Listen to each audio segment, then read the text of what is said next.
And those are your headlines. It's always interesting to learn those little tiny details about people that surprise you, right? Bernard Whitman, you're a former pollster for President Clinton. What's on your iPod?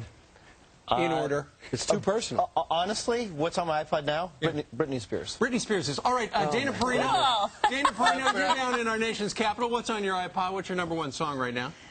Well, that certainly isn't Britney Spears. I cannot believe he admitted that. Yeah, I'm not proud about Britney.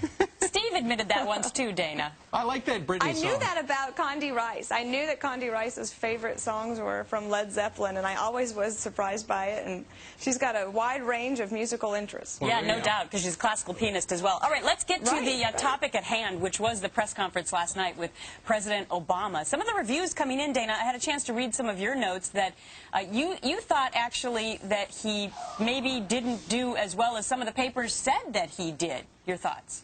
No, what I thought was, performance-wise, it was fine. And I think that, you know, I don't know if it answered the mail for what they wanted to accomplish. I've heard some people say it wasn't as dramatic as they would have liked.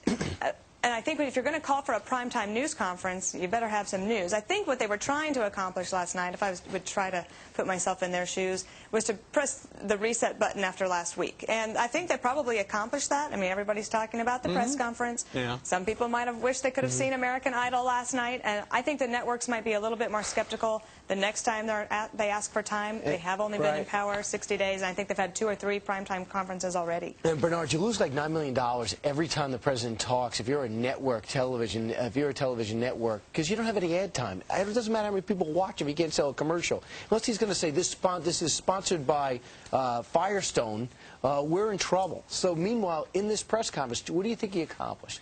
I think he struck exactly the right tone of sober optimism. He said, look, we didn't get into this problem overnight. We're not going to solve it overnight.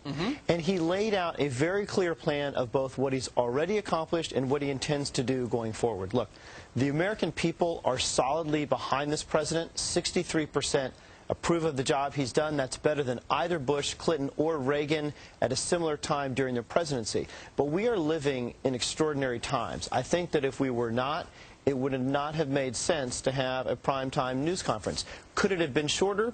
Absolutely. But the American people want, need, and deserve to hear about the president's plan. Well, here's the most controversial element. He's talking about the ability, giving himself and the Treasury the ability to take over companies that they would deem now and forever could be in trouble. Let's listen.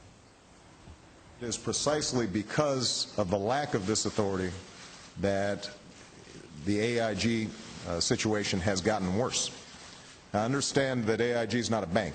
It's an insurance company. If it were a bank and it had effectively collapsed, then the FDIC could step in, as it does with a whole host of banks, as it did with IndyMac, and in a structured way renegotiate contracts, get rid of bad assets, strengthen capital requirements, resell it on the private marketplace. Without asking? Yeah, Dana, it's interesting. There the president essentially is saying, hey, the government can do something well. When the FDIC goes in to take over a bank, we do that well, and we want the ability to do just that in the future with these big companies that are important systematically or systemically to the whole financial system. But how do you determine what those companies are? Who would determine that? And when would they figure out when it's time to say, okay, we're going in?